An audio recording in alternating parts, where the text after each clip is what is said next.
Tariq St. Patrick, son of James St. Patrick, one of New York City's biggest pieces of shit. No code, no loyalty, just shit, really. And you smell just like him.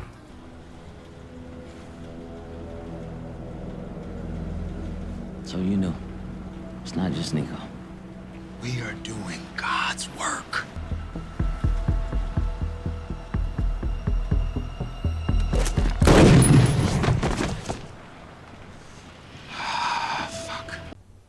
So, seems like Don Carter is actually a hypocrite.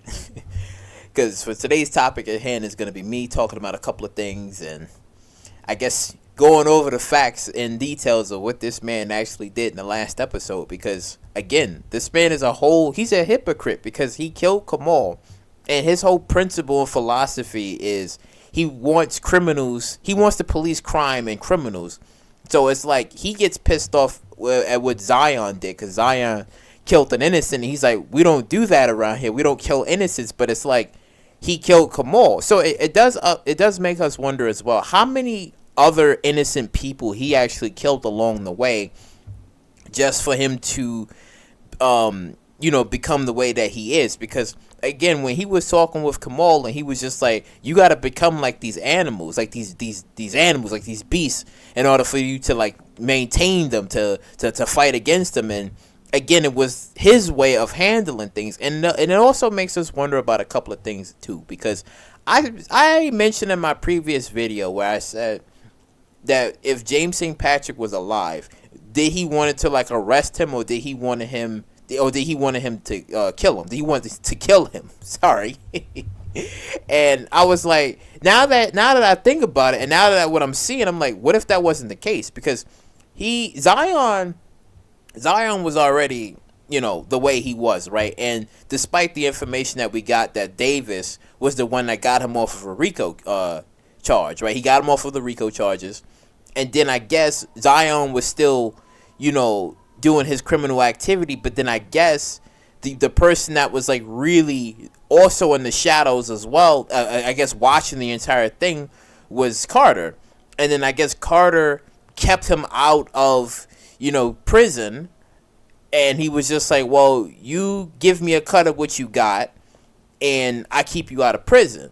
So it's like a win-win situation. And I don't mind if you kill other criminals, but it's okay for you to you can kill other criminals, but just don't kill innocent people. That was the deal that he had with him. So it's like, okay, and if this is how he was really moving in the beginning, then it also, again, like I said, it makes him a hypocrite because for him to like kill innocent people just for him to like police, criminals, does make him, or hence as a dirty cop, because it's like he's being dirty with them.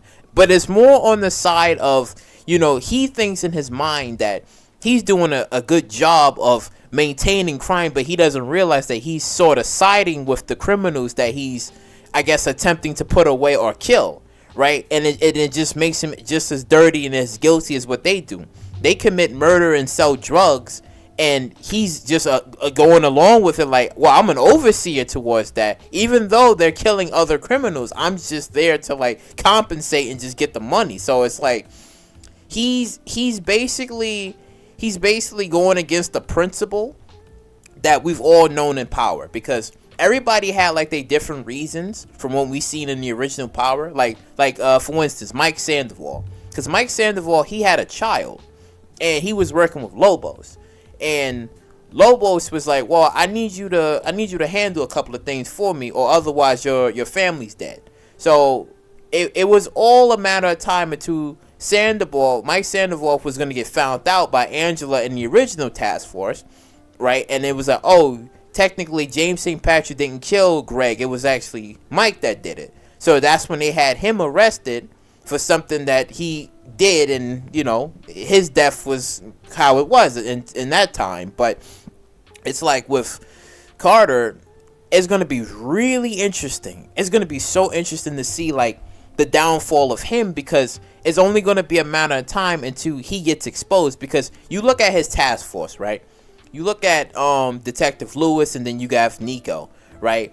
Lewis seems like she's going to be the one to break faster than Nico. Nico is headstrong. Nico is like headstrong, and he's like, well, you know, we getting money, it doesn't really matter, and he's like really headstrong about everything, while Lewis, on the other hand, she's like flip-floppy. She's a little bit loosey-goosey. Like, she could flip at any moment, as when we seen her trying to like pressure Diana to like, listen, I need you to kill Zion for me, right? Because she wanted to have Diana on tape of her killing Zion, which completely failed, and it derailed her plans, because she was like, this isn't what I wanted, right? And you have IAB looking at the task force as them being like, I guess, brute. Like, they're a little bit obsessive, I should say. They're more obsessive with their policing. So if IAB would play like a pivotal role in this, then it would only make sense for the pressure, for her to like really feel the pressure off of everything, because Carter doesn't seem like he's pressured at all. He's kind of like, you know, moving around and not really caring and not giving two fucks about any of that. It's really Detective Lewis, on the other hand, that feels pressured by everything. So it would only make sense for her to like, I don't know, try to maybe flip, right? Maybe her flipping on Carter and be like, well, I know what's been going on or whatever, but I'm thinking that's not going to probably happen, because I think that if Diana does lose the baby, then I think most likely Detective Lewis is going to die. I think Diana's going to kill Detective Lewis, and that's going to be the end of her. But it's just that when you see Carter, again, it's like his whole philosophy is really wrong. It's really wrong, and I like what they're doing here, where it's like his downfall is obviously going to come sooner than later. It's going to come soon, because if you have Kamal that already figured him out, right? You have Detective Lewis that's going to be a little bit loosey-goosey, and then you have other people that was also working with Carter ready to flip on him, like aka Roman, right? Then what else is, whatever information that's out there, because that's the one thing about being a dirty cop, you leave so much backlog, and it's like all of the people that you've worked with, and if anything happens, all they have to do is just say, well, I have information here, I know what happened. See, Zion couldn't say anything, because it's like, as he told Tariq, he said, well, now, you know, Carter has you now. And he's just like, what are you talking about? Like, he has you. Like, you're going to be his bitch now. So it's indicating that, yeah, Zion couldn't really do anything, because he was under the thumb of Carter for so many years, and Carter kept him, you know, quiet for so many years. That's why it makes me wonder about I guess the plan that he probably would have wanted for James St. Patrick. I think maybe ultimately he probably would have wanted to control him. I think so too. I think he probably even would have wanted to control him, but then again, the way he was talking to Tariq about, I guess, wanting to put him down or arrest him or whatever, I don't know. I'm thinking, because when you look at the original Power, except for Lobos, you had other people that tried to come in to control James St. Patrick. Like, you had Milan, you had Jason, right? You had all those people that tried to come in, and even Lobos to a degree, but Lobos said in the beginning of Power, where he was just like, technically, you could run your own, you could be your own boss, you could have your own cartel, because he knew how smart and gifted James St. Patrick was at the time. So it's like other people who didn't really see that of a Jason and a Milan, where it was like, no, I want to control.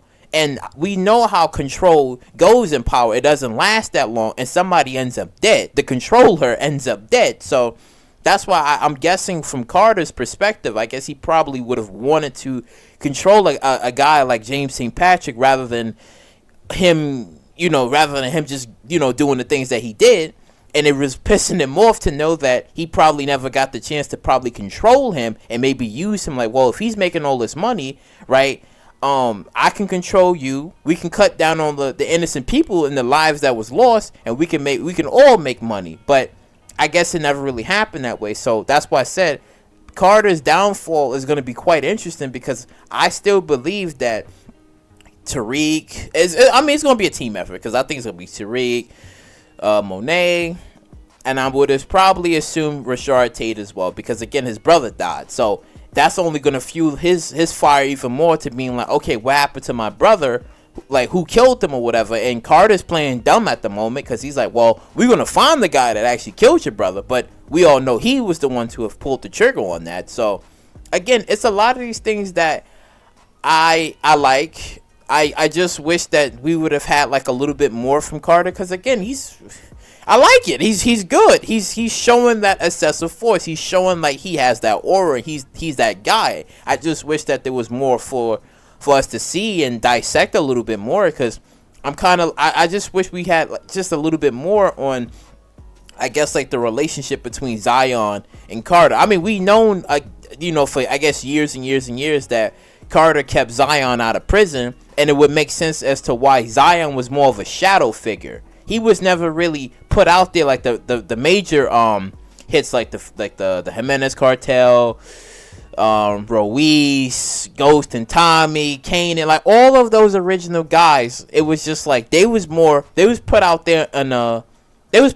front, while guys like Zion was like in the back.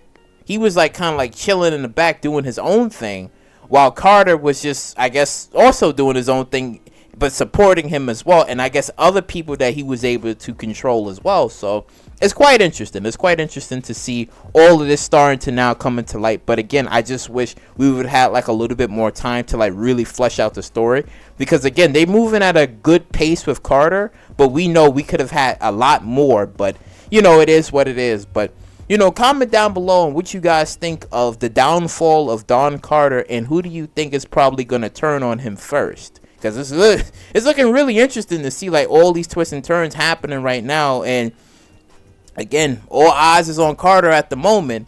But like, comment, subscribe, and share. And I'll catch you all in the next one.